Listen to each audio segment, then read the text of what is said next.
ఉపాధ్యాయులందరికీ నమస్కారాలు. నా పేరు సాయి ప్రణీత. నేను లుంగపర్తి ఆశ్రమ్ స్కూల్ అనంతగిరి మండలంలో వర్క్ చేస్తున్నాను. నాకు 2020లో డైట్ కంప్లీట్ చేసుకున్నాను. అప్పటి నుంచి కూడా నేను డిఎస్సి నోటిఫికేషన్ కోసం రేపా ఎల్లుండి అన్నట్టు రోజు వెయిట్ చేసేదాన్ని. అయినా కూడా 5 ఇయర్స్గా వెయిట్ చేసినా కూడా రాలేదు. ఫైనల్గా చంద్రబాబు నాయుడు గారు ఫస్ట్ సైనే డిఎస్సి నోటిఫికేషన్ మీద పెట్టడం, చెప్పిన మాట ప్రకారం నోటిఫికేషన్ ఇవ్వడం, నోటిఫికేషన్ ఇచ్చినప్పటి నుంచి కూడా ఫైనల్గా మా చేతికి పోస్టింగ్ ఆర్డర్ ఇచ్చేంత వరకు ఎవ్రీథింగ్ ప్రతిదీ కూడా ఓపెన్, ఆన్లైన్ అండ్ ట్రాన్స్పరెంట్గా జరిగింది. మీరు ఇప్పుడు చెక్ చేసుకున్నా కూడా ఆన్లైన్లో మా మెరిట్ లిస్టులు కానీ లేకపోతే సెలక్షన్ లిస్టులు కానీ అన్నీ ఉంటాయి. మేమందరం చెప్పదలుకునేది ఏంటంటే ఈ డిఎస్సి అనేది చాలా ట్రాన్స్పరెంట్గా జరిగింది. మేము రాసిన ఆన్సర్ షీట్స్ దానికి తగ్గట్టుగా మాకు ఏమైనా అబ్జెక్షన్స్ ఉంటే పెట్టుకున్న అబ్జెక్షన్స్ అన్నీ కూడా మా దగ్గర ఉన్నాయి. మా ఓపెన్ ఛాలెంజ్ ఏంటంటే మా దగ్గర ఉన్నవన్నీ మేము చూపించగలం ఇంతంతా ట్రాన్స్పరెంట్గా జరిగిందని, కానీ మీరు ప్రూవ్ చేయగలరా ఇదంతా రాంగ్ అని? ఇదే నా క్వశ్చన్. అండ్ మా నాన్నగారు కూడా టీచరే. ఆయన కూడా నాకు జాబ్ వచ్చినప్పుడు చాలా హ్యాపీగా ఫీల్ అయ్యారు. ఈ డిఎస్సి జాబ్ అనేది నాకు ఫినాన్షియల్ ఇండిపెండెన్స్ ఇచ్చింది. మెయిన్గా సొసైటీలో నాకంటూ డిగ్నిటీ క్రియేట్ చేసింది.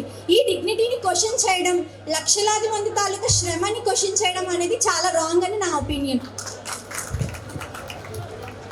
సార్ చెప్పినట్టుగా ఎన్నో డిఎస్సీలు చేశారు. అలాగే చంద్రబాబు నాయుడు గారి సీఎంగా ఉండేటప్పుడు నేను ఆ డిఎస్సీలో సెలెక్ట్ అయ్యి టీచర్గా వచ్చాను. నా అదృష్టం ఏంటంటే రిటైర్ అవ్వకముందు పారదర్శకంగా అందరికి ఉద్యోగాలు వచ్చాయి. అంటే మరి కొన్ని మనం న్యూస్లో విన్నాం, ఇలా బ్యాక్వర్డ్ నుంచి కొన్ని పోస్టులు వస్తున్నాయి, ఇలాగా లీకేజ్ అవుతుందని చెప్పి. ఎన్ని అప్పులు చేసిన ఏంటో మాకు తెలుసు. మరి ఒకే ఇంట్లో 2 ఉద్యోగాలు వచ్చాయంటే మరి నేను ఎక్కడికి వెళ్ళి ఏ లీకేజ్ పేపర్ ఏది తీసిచ్చానో నాకు అర్థం కావట్లేదు. కానీ ఆ రకంగా మనకి గతంలో ఉన్న ప్రభుత్వంలో ఉన్న వాళ్ళందరూ కూడా ఇలా చెప్పడం అనేది కరెక్ట్ కాదు. ఈ మెగా డిఎస్సిలో మనకి ఎంత ట్రాన్స్పరెంట్గా జరిగిందో అందరికీ తెలుసు. ఎన్నో అప్పులు చేసి ఎన్నో నానాపాట్లు పడి మన ఉద్యోగానికి వస్తే ఇలా మన మనోభావాన్ని దెబ్బతీసేటట్లు ఇలా ప్రచారం చేయడం సరైన పద్ధతి కానే కాదు. ఒకే కుటుంబంలో ఒకరికి ఉద్యోగం వస్తే ఆ జీవితం ఇంకా సెటిల్ అయినట్టే, 3 తరాలు సెటిల్ అయినట్టే. అలాంటిది మా కుటుంబంలో 2 అన్నదమ్ములకి ఉద్యోగాలు వచ్చాయి. నాది టీజీటీ హిందీ, నేను నాన్ లోకల్లో సెలెక్ట్ అయ్యానండి. మనకి లోకల్కే దిక్కు ఉండదు అంటారు చాలా మంది. అలా నాన్ లోకల్లో ఓపెన్ కేటగిరీలో సెలెక్ట్ అయ్యాను నేను. అలాంటప్పుడు ఎంత ట్రాన్స్పరెంట్గా జరుగుంటారు డిఎస్సి? ఎంత ధైర్యం వచ్చింది అవుతాడు అంటారికి? ఎంత ధైర్యం వచ్చి ఎవరి దగ్గర డిఎస్సి 6,100 పోషించారు. విజయనగరం సున్నా పోషించారు. హిందీకి ఫిబ్రవరి 12వ తారీఖు రక్తం కాచిన కళలని విజయనగరం సున్నా పోషించారు హిందీకి.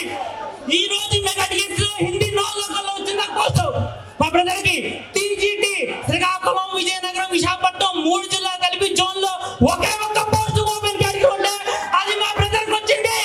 ఎంత కష్టపడి చదువుంటారు ఎవరు ఎందుకన్నా ఎందుకన్నా అవసరం వారికి డిఎస్సి అంటే శాస్త్రం.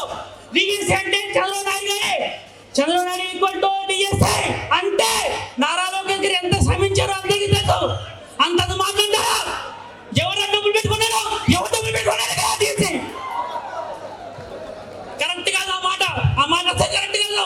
వెనక్కి తీసుకోవాలి. వీలైతే మరోసారి గెలిచి మళ్ళీ డిఎస్సి తీసి మా లాంటి ఎంతో మంది పేదలకు మళ్ళీ డిఎస్సి ఇవ్వాలి. అది సరైన ఆలోచన. అంతేకాని డిఎస్సి తీసుకెళ్ళి అనకూడదు.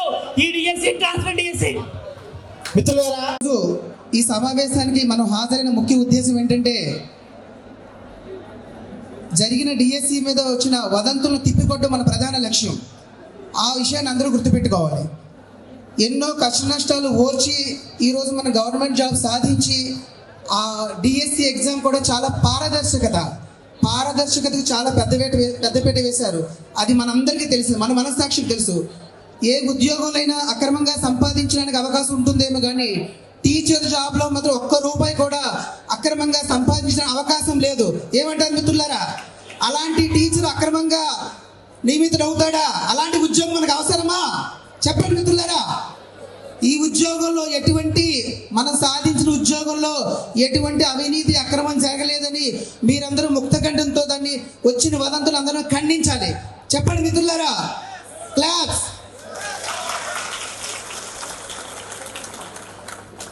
టీచర్ టీచర్ అనేవాడు నీతికి నిజాయితీకి కట్టుబడి ఉంటాడు. అలాంటి టీచర్ అవినీతి పాల్పడతాడా? అలాంటి టీచర్ ఉద్యోగులు అవినీతి జరుగుతుందా? అది ఎన్నటికీ జరగదు. గతంలో వెస్ట్ బెంగాల్ ఏదో డిఎస్సి గురించి ఏదో రూమర్స్ వచ్చాయి. డిఎస్సికి ప్రిపేర్ అవుతున్న సందర్భంలో నేను కూడా మిత్రులు చెప్పినట్టుగానే డిఎస్సికి ప్రిపేర్ అవుతున్న సందర్భంలో ఈ గవర్నమెంట్ వస్తుంది, చంద్రబాబు నాయుడు గారు మొదటి సంతకం పెట్టారు, డిఎస్సి సక్రమంగా జరుగుతుంది, రిక్రూట్మెంట్ జరుగుతుందని ఎంతో ఆశించాను. చాలామంది నేను చదువుతున్న సందర్భంలో నేను లైబ్రరీలో ప్రిపేర్ అయ్యాను కంప్లీట్గా. నాతో పాటు ప్రిపేర్ అయిన వాళ్ళు అంత సీరియస్గా లేరు. వాళ్ళు వచ్చి ఇదంతా జరిగే పని కాదు, ఇదంతా అవ్వదు అని వాళ్ళు కూడా ప్రైవేట్ జాబ్స్ ఏవి చేసుకుంటూ చదువుతున్నారు. కానీ నేను 1.5 year గవర్నమెంట్ వస్తుందన్న నమ్మకంతో 1.5 year కంప్లీట్గా ప్రిపేర్ అయ్యాను. నా నమ్మకం వమ్ము కాలేదు. ఈ గవర్నమెంట్ మళ్ళాంటి నిరుద్యోగుల నమ్మకాన్ని నిలబెట్టుకుంది, సక్రమంగా డిఎస్సి నిర్వర్తించింది, మనందరి జీవితాలు నిలబెట్టింది. మన అందరం ఈ గవర్నమెంట్కి కృతజ్ఞులై ఉండాలని నేను కోరుకుంటున్నాను. అవునా కాదా చెప్పండి మిత్రులారా, అవునా కాదా? Yes thank you. అందరికీ నమస్కారం అండి. నా పేరు జేజీ నాయుడు. రీసెంట్గా జరిగిన మెగా డిఎస్సి 2025లో నేను ఫిజికల్ ఎడ్యుకేషన్ టీచర్గా సెలెక్ట్ అయ్యాను. సో రీసెంట్గా మనం వింటున్న వదంతులన్నీ కంప్లీట్గా అవ్వాలండి. నేను ఎంతో కష్టపడి ప్రైవేట్ ఉద్యోగాలు చేసుకుంటూ కూడా జాబ్ మానేసి కష్టపడి చదివి మేము ఉద్యోగం కొట్టినప్పుడు ఇలాంటి దుష్ప్రచారాలు చేయడం అనేది మమ్మల్ని చాలా మానసికంగా వేధిస్తున్నాయండి. దయచేసి ఇలాంటి వదంతులు ఏమో నమ్మొద్దండి. మేము ఈ డిఎస్సి అనేది 100% పారదర్శకంగా జరిగింది మనస్ఫూర్తిగా మేము చెప్తున్నాము. నమస్కారం అండి, నా పేరు రాజ్ కుమార్. ప్రభుత్వం గత సంవత్సరం నిర్వహించిన మెగా డిఎస్సిలో ఒక ఎగ్జిట్ ఉపాధ్యాయుడిగా సెలెక్ట్ కావడం జరిగింది. ప్రజెంట్ నేను అనకాపల్లిలో జీవెన్స్ మేనేజ్మెంట్లో ఎగ్జిట్ ఉపాధ్యాయుడిగా పనిచేయడం జరుగుతుంది. అయితే ఇటీవలే ఇక మెగా డిఎస్సిపై ఎన్నో అవాస్తవమైన వార్తలు వస్తున్నాయండి. అవన్నీ కూడా అవాస్తవం. ఎందుకంటే ప్రభుత్వము ఇక మెగా డిఎస్సిని ఎంతో పారదర్శకంగా నిర్వహించడం జరిగింది. ఎన్నో కేసులు పడ్డా సరే ఆన్లైన్ ఎగ్జామ్స్ విషయంలో కానీ అదేవిధంగా సర్టిఫికేట్ వెరిఫికేషన్లో కానీ చాలా జెన్యున్గా నిర్వహించడం జరిగింది. సో ఈ అవాస్తవమైన విషయాలను చూసి అభ్యర్థులు ఎవరు కూడా ఆందోళన చెందకూడదని కోరుకుంటున్నాను. అందరికీ నమస్కారం అండి. నా పేరు తోట కనక మహాలక్ష్మి. నేను ప్రస్తుతం ఎంబీడి ప్రైమరీ స్కూల్లో ఎస్జిటిగా వర్క్ చేస్తున్నాను. ఇటీవల జరిగిన మెగా డిఎస్సి 2025 ద్వారా నేను సెలెక్ట్ అయ్యాను. ప్రభుత్వం పరీక్ష నిర్వహణలో కానీ రిజల్ట్లో కానీ మెరిట్ లిస్ట్లో కానీ ఎటువంటి లోపం లేకుండా ప్రకటించింది. సర్టిఫికేట్ వెరిఫికేషన్ కూడా అత్యంత పారదర్శకంగా జరిగింది.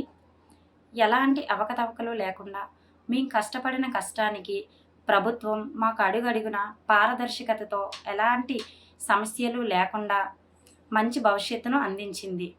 ఇంతటి మంచి భవిష్యత్తును అందించిన మన రాష్ట్ర ముఖ్యమంత్రి గారికి మరియు విద్యాశాఖ మంత్రి లోకేష్ గారికి మా హృదయపూర్వక ధన్యవాదాలు.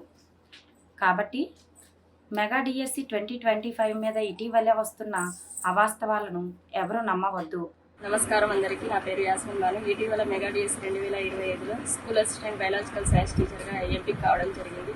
రీసెంట్గా మెగా డిఎస్సి మీద ఎన్నో అవాస్తవాలు అనేవి వస్తున్నాయి. తర్వాత దుష్ప్రచారాలు ఇట్లాంటివన్నీ చేయడం సరైన పద్ధతి కాదు. ఎన్నో కోర్టు కేసులు వచ్చినా ఎన్ని ఇబ్బందులు ఎదుర్కొనైనా అత్యంత పారదర్శకంగా గవర్నమెంట్ అనేది మాకు ఈ ఉద్యోగాలు అనేది ఇవ్వడం జరిగింది. దీంట్లో ఎటువంటి రూమర్స్ లేవు. చాలా పారదర్శకంగా ఈ ఉద్యోగాల ద్వారా మేము నియమించబడ్డాము. అనవసరమైన వ్యాఖ్యానాలు చేసి కొత్తగా నియమించబడిన ఉపాధ్యాయులకి ఆందోళన కలిగించడం సరైన పద్ధతి కాదు. ఎన్నో సంవత్సరాల కష్ట ఫలితం ఈ ఉద్యోగం సాధించడం. దాదాపుగా నేనైతే 3 సంవత్సరాలు ఈ ఉద్యోగం కోసం చదివి ఎన్నో ఇబ్బందులు ఎదుర్కొని ఈరోజు మేము ఈ స్థాయిలో ఉన్నాము. అనవసరమైన దుష్ప్రచారాలు చేసి మా కొత్తగా నియమించబడిన అలాంటి ఉపాధ్యాయులందరికీ ఆందోళన కలిగించి లేనిపోని ఊహాగానాల యొక్క దుష్ప్రచారాలను చేయడం సరికాదని ఈ వీడియో ద్వారా నేను తెలియజేస్తున్నాను. అందరికీ నమస్కారం అండి. నా పేరు Siyadri Manjira Shweta. Government high school కొయ్యూరులో స్కూల్ అసిస్టెంట్ హిందీగా రీసెంట్గా జరిగిన మెగా డిఎస్సి 2025లో సెలెక్ట్ అయ్యానండి. ఈ మా డిఎస్సికి వచ్చేసరికి మెగా డిఎస్సి 2025 ఎగ్జామ్స్ కండక్ట్ చేయడంలో కానీ సర్టిఫికేట్స్ వెరిఫికేషన్లో కానీ అండ్ పోస్టింగ్ ఆర్డర్స్లో కానీ చాలా ఫెయిర్గా చేశారండి. సర్టిఫికేట్ వెరిఫికేషన్ టైంలో అయితే ఒక సర్టిఫికేట్ లేకపోయినా తిరిగి వెనక్కి పంపించారండి. అంత జెన్యున్గా చేశారండి. సో ఈ మధ్య వస్తున్న వార్తల్లో మేము చూస్తే ఇది మెగా డిఎస్సి 2025 ఎగ్జామ్ అనేది చాలా అన్ఫేర్గా ఉందని అంటున్నారు. ఇది వింటే మాకు చాలా మానసికంగా బాధ అనిపిస్తుందండి. ఎందుకంటే మేము మా ఫ్యామిలీ మెంబర్స్ని విడిచిపెట్టి, పిల్లల్ని విడిచిపెట్టి, మేము చిన్న చిన్న ప్రైవేట్ జాబ్స్ చేసుకుంటూ ఎగ్జామ్ డేట్ పడగానే చదువుకొని ఎగ్జామ్ కొట్టామండి. కొన్ని వేల మంది రాస్తే అంతమందిలో సెలెక్ట్ అయ్యామండి.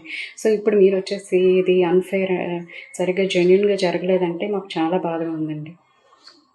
అందరికీ నమస్కారం అండి. నా పేరు పులుగా నాగమణి. నేను ఈ మెగా డిఎస్సి 2025లో ఎస్జిటి టీచర్గా సెలెక్ట్ అవ్వడం జరిగిందండి. ఈ మధ్యన మెగా డిఎస్సి 2025 మీద చాలా అవాస్తవాలు బయటకు వస్తున్నాయి. ఎందుకు అంటే ఆ ఎగ్జాము చాలా పారదర్శకంగా జరిగింది. ఎందుకు అంటే మేము ఎంతో కష్టపడిన కష్టానికి మాకు ఫలితాలు అనేవి దక్కాయి.